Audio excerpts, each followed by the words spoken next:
Welcome back to my another blog guys. सुबह के बज रहे हैं 7:30 और हम लोग निकले हैं बीकानेर के लिए आज, मैं और रचना। और तो हम लोग यहाँ से गुरुद्वारे मत्था टेकेंगे पहले, बस उसके बाद सीधे बीकानेर को। तो दोस्तों, गुरुद्वारे मत्था टेकने के बाद में जो है हमारी आगे की जर्नी स्टार्ट होती है। और उसके लिए सबसे पहले हमने यहाँ से अपना टैंक फुल करवाया और हम लोग निकल पड़े अपना जो फर्स्ट स्टॉपेज था उसकी तरफ, जहाँ की चाय के लिए मैं वेट कर रहा था सुबह से ही, कि मैंने सोचा था कि आज जो चाय है वो नाथद्वारा में ही पियेंगे।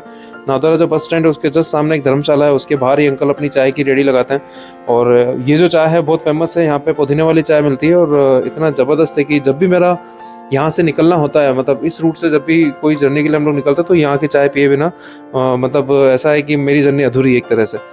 फिर हम लोग देसूरी के नाल गए, वहाँ पे हमने बहुत बुरा एक्सीडेंट देखा था और आई होप कि सब ठीक हो। और उसके बाद में ये जो देसूरी के नाल है ये बहुत ही बढ़िया एक, आप देखोगे कि जंगल के बीच में से होकर के रास्ता निकलता है।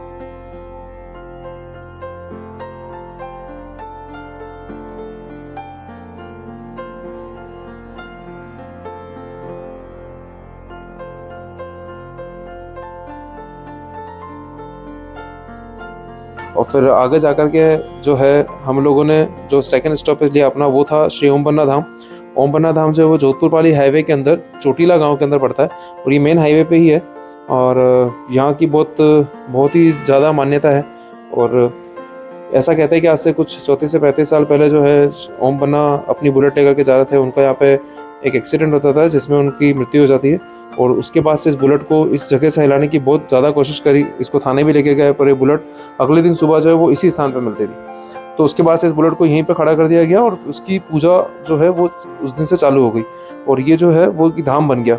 और ओम बन्ना जो है, मतलब लोगों ने इनके साक्षात जो है चमत्कार वगैरह देखे हैं, तो उसके बाद से इनको बहुत ही ज़्यादा पूजा जाने लगा। यहाँ से जो भी निकलता है, कहते हैं कि अगर वो अपनी अपनी मन्नत मांग करके निकले या फिर अगर अपना जो भी काम को निकल रहा है वो उसका ज़रूर पूरा होता है।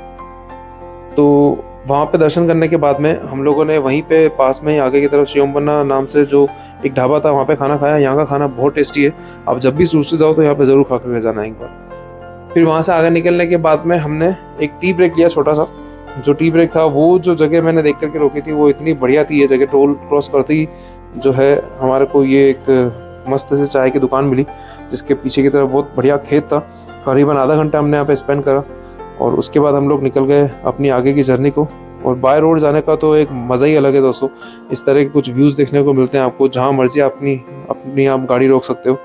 हम लोग करीबन 6 साढ़े 6 बजे बीकानेर पहुँच गए थे और फिर वहाँ से हम लोग निकल गए जामसर धाम के लिए। जामसर हम लोगों ने करीबन 7 सवा 7 बजे हम लोग जामसर पहुँच गए थे, तब तक अंधेरा हो चुका था।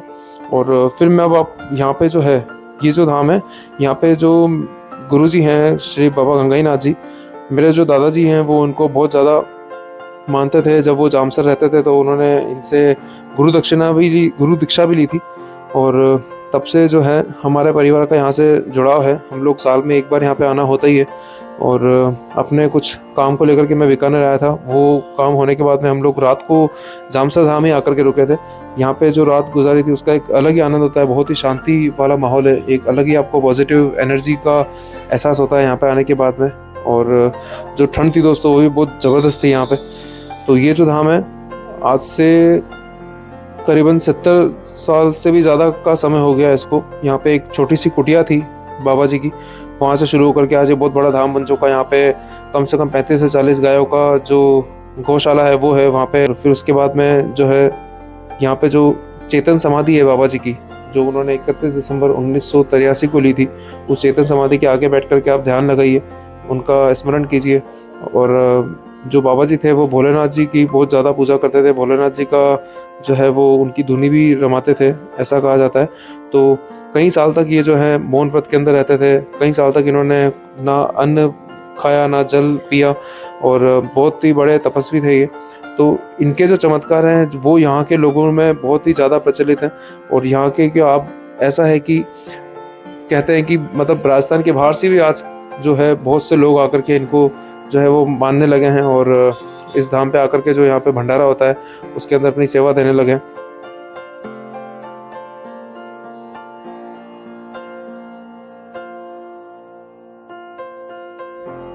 ये जो सामने की तरफ देख रहे हो ये बाबा जी का जो है समाधि स्थल है, जो कि चेतन समाधि है एक, और हिंदुस्तान में बहुत ही कम चेतन समाधियाँ हैं, जिनमें से एक ये भी है। यहाँ पे जो श्रद्धालु आते हैं वो आकर के अपना बैठ करके ध्यान लगाते हैं।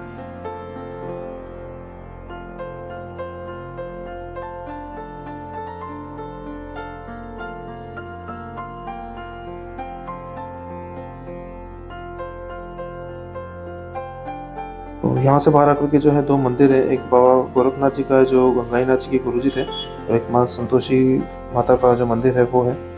और इन माता जी जो सामने बैठे हैं, मैंने इनका एक सुबह भजन रिकॉर्ड किया था, 5 बजे गा रहे थे ये।